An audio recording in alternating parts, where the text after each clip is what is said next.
Fasting is effective. It's effective because it works on the mind more than anything.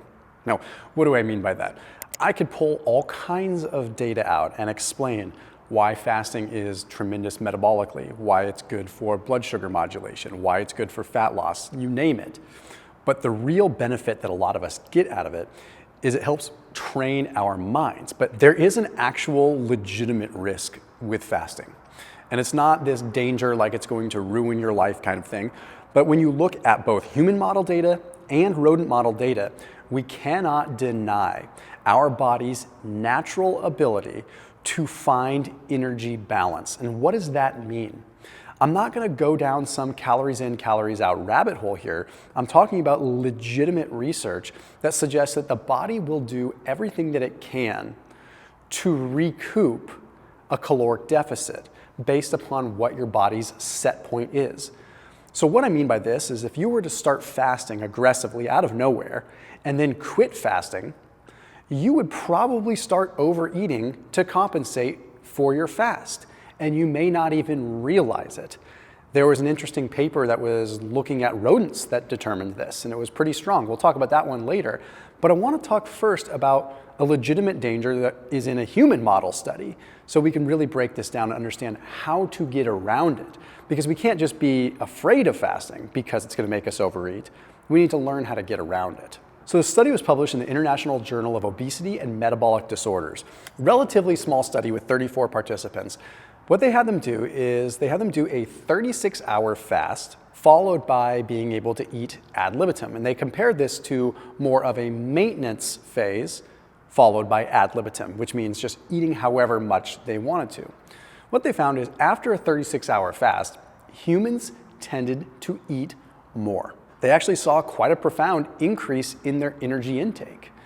But what was interesting is that the researchers noted that this quickly went back down to baseline, meaning that even though they overate shortly after fasting, a couple days later it seemed to go back down to baseline with no real powerful stimulus or unconditional stimulus to make them want to eat more when they actually analyzed how their brains were working.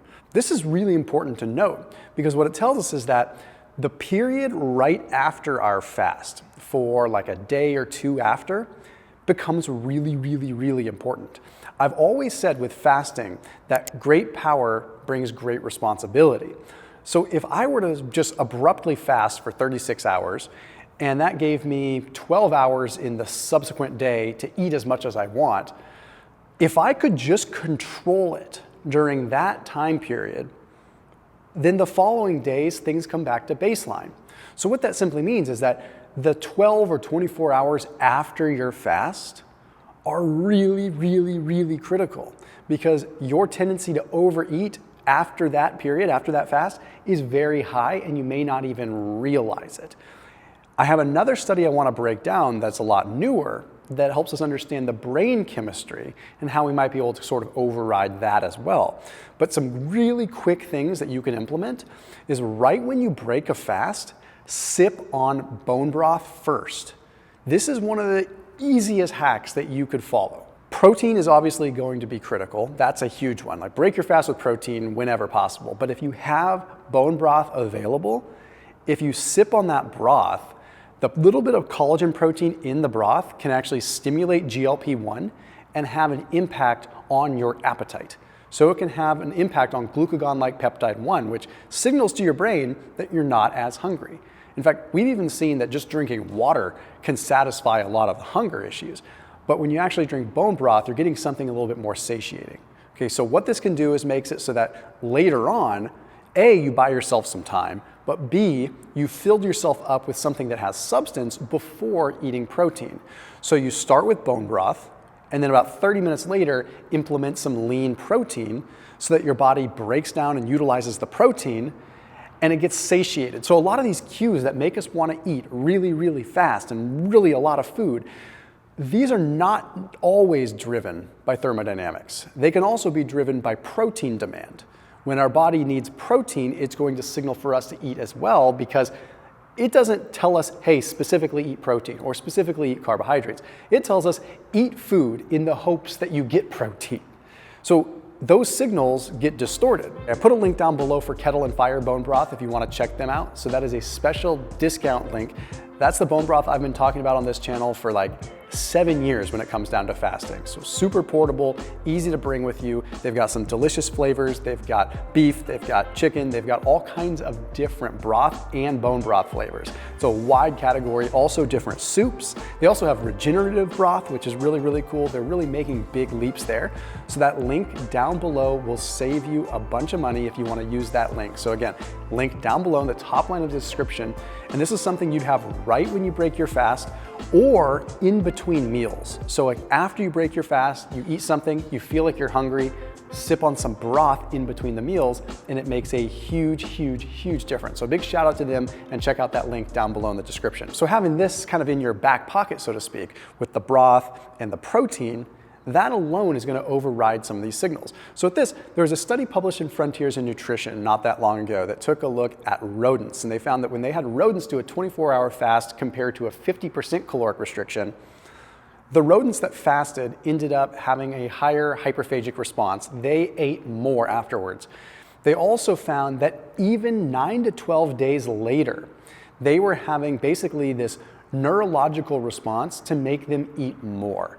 And it had something to do with something called Y1R, a specific receptor in the brain. At all costs, these rodents were their bodies were trying to find that energy balance again, at all costs, even if it was 9 to 12 days later. Now, this study kind of made the rounds on social media saying that intermittent fasting is going to make you gain weight, yada, yada, yada. But what they didn't really mention is that these rodents were in a very confined situation where fasting was this abrupt anomaly to their normal life. So all of a sudden they went from eating 3 meals a day of rat chow to not eating at all. And they overate like mad because every survival instinct in their body was telling them, eat to make up for it, eat to make up for it. Now, even though it's not directly applicable to humans, it teaches us something.